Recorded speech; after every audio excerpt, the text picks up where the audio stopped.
the Russian Orthodox Church in Yuzhno on Sakhalin. It's a island off the east coast of Russia.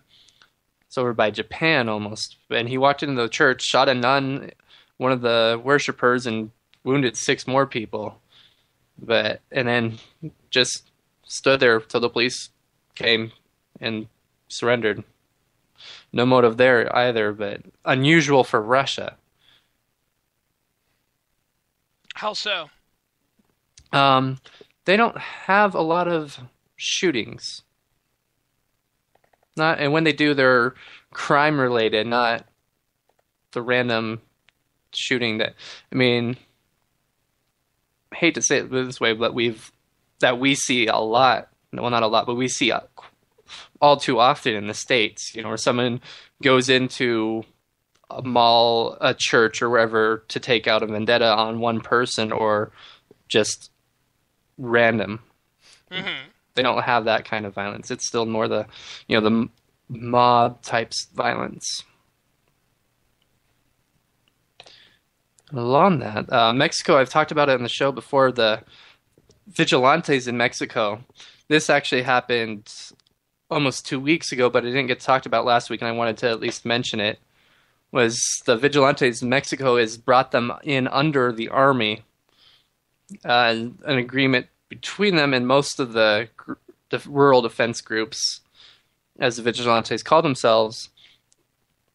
It gives them funding and equipment. In exchange, they have to give the government list of all of their members.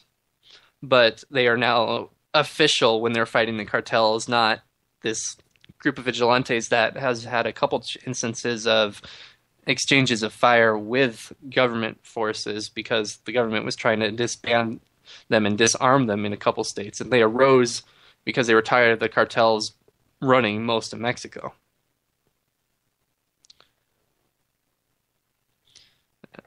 So as usual, the cartels are causing issues. But, well, when you have an estimated 20,000 or more vigilantes organize and in some cases gather in the hundreds to take back towns from the cartels, definitely says a lot about where the Mexican people are at. They're tired of it and aren't dealing with it anymore.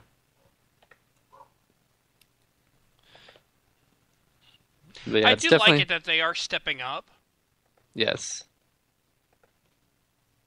I was talking to a friend who's from Mexico. I mean, it's been 15 years since he's even been back, but about it, and he was saying, yeah, his relatives are still down there are very glad to see the vigilantes. Because someone's actually doing something about the cartels, but they're worried because they don't want to see it become this civil war thing that with an armed group and the government at odds. So this was a very good sign for them that the government and the groups would work together to end the cartels. And they're hoping that it actually ends up going that way rather than the government paralyzing the groups and it having to be another where they defy the government even more. From a U.S. standpoint, all right, from a U.S. standpoint, what do you think they should do? Well, just protect their people where they can? As far as the government or the defense groups? No, I mean from a U.S. standpoint, meaning us, the United States. What do you think they should do? Just basically kind of, protect the border, protect Americans. What do you think they ought to do? Oh, yeah, we definitely have had, border agents get shot down by these cartels. That's another thing. Here we go. Mary Chastain feels very strongly about. I mean, she's done a lot of writing. The border guards have been killed. She's probably definitely the biggest expert on it that I know, but it's definitely the U.S. doesn't do anything. And a lot of the guns were sent down by the Obama administration and then not followed. It was like the Bush administration had started as a way, track the guns and follow them to catch the drug cartels and capture their leaders and eliminate them if they could, while the Obama administration kept giving them the guns but stopped following them. And even there's cases where they ordered people not to follow them or do anything about arrests or eliminating the threat. So you have the U.S. definitely needs to at least, if we talk about closing the border from illegal immigrants, well, how much worse is the drug cartels coming up here bringing, some people would be upset if I talked about just the drugs, but that's an issue. But however, it's even more issue, the violence and crime they bring up with them, because they're, by their nature, violent groups that we don't want in here. And it'd be good if the U.S. could find a way to work with the Mexican government better on it. Unfortunately, a lot of the Mexican government's problem was that their army had been corrupted by the cartels paying off their troops. In some cases, they sent in the Navy because the Navy was from different parts of the country, and so they weren't bought off. And they would go through the army and get rid of anyone who was taking bribes. And with the vigilante groups rising up, it was people just fed up, so you don't have to worry about them taking the bribes. They're tired of the cartels. They want them gone completely. So if we could find a way if Mexico can keep the groups going and help them with supplies and actually get rid of the cartels, the U.S. definitely be in our interest to definitely vocally support. And I mean, while we're sending all this billions of dollars to other countries, maybe we should, instead of sending it to semi-hostile or possibly hostile countries, hey, let's support these defense groups. They're going to be the ones that we want around. The individual Mexican citizen who stands up, that's the people we want there. Is it really the U.S.'s job, though? Oh, no, I'm not saying it is. That's what I was saying. Instead of sending it to, wherever in the Middle East or Africa or wherever that's up to a semi-hostile government to keep them, quiet. Hey, if we're going to spend the billion, give it somewhere useful instead that we could definitely see positive results. I guess what I'm weird is I'm sitting here saying, why spend the money at all? Oh, yeah, no. Yeah.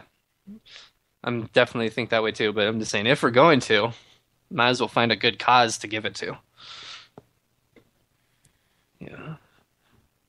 You may have a point. I'm not promoting, definitely not promoting, hey, giving all our money away like that we tend to do, but if we were, we could be more careful about where we send it to.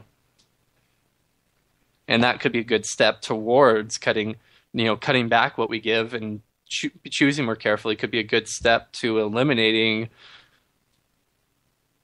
all that unnecessary spending of our money to help other countries with their own problems.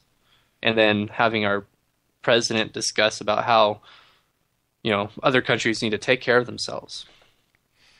I just wouldn't do it myself. Yeah.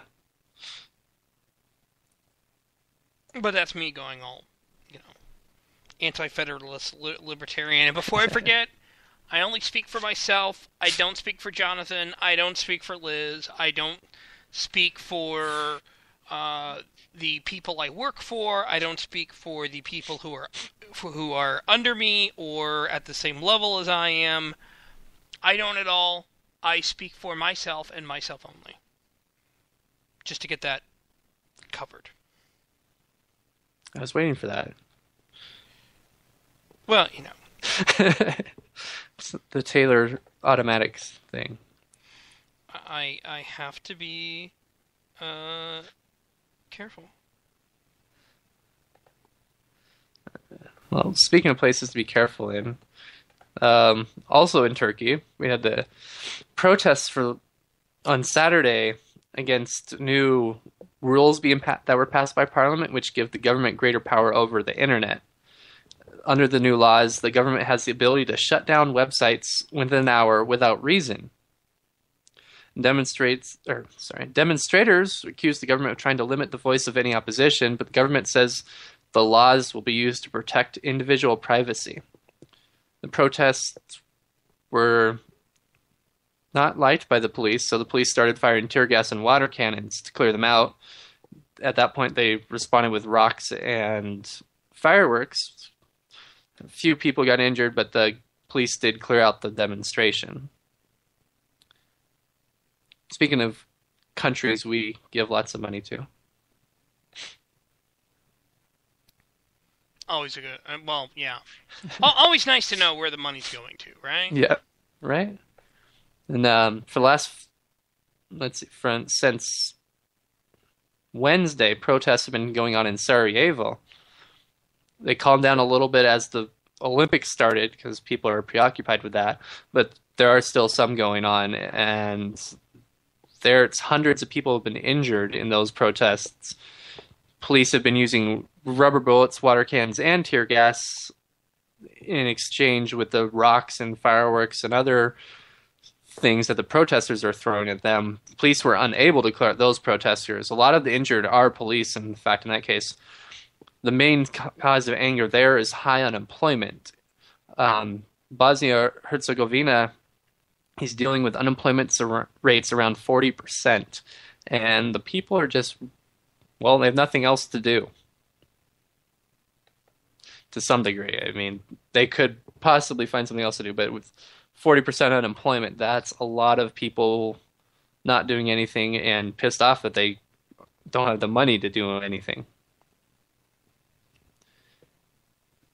At that point, I mean, that one's a mess too. Just the government there is, ever since the Bosnian crisis, the government they finally did get is very non-federalized, to use an American term. It's two completely separate governments with the central government having a little control over those, and the Bosnian side is separated even further into 10 cantons that have basically very limited central government over them as well.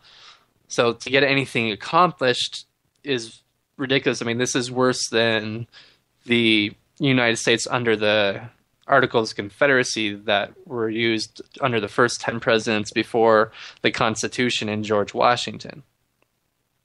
And yes, for the confusion of some, I did say the presidents before George Washington.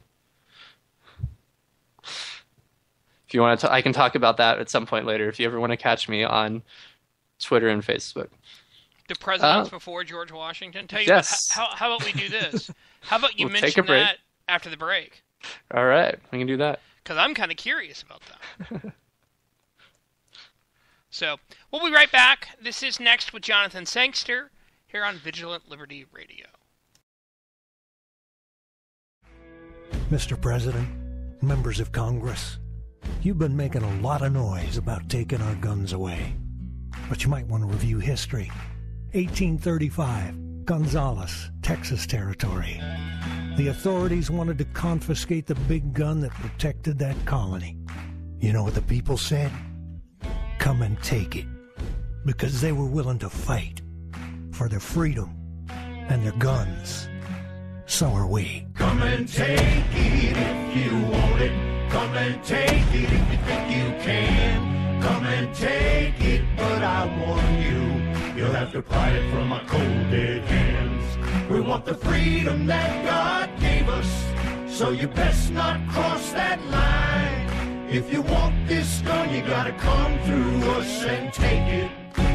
One shot at a time. Just like Gonzales, we're keeping our guns.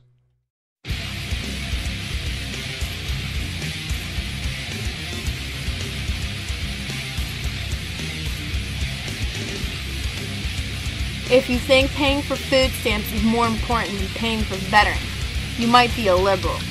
Around here, we call you an idiot. Vigilant Liberty Radio.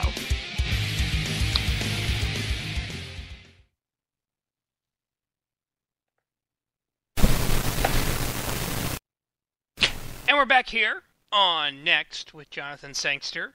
Here's Jonathan. All right. So right before the break, I mentioned the presidents before George Washington. Everyone thought George Washington was the first president. However, he was the first president under the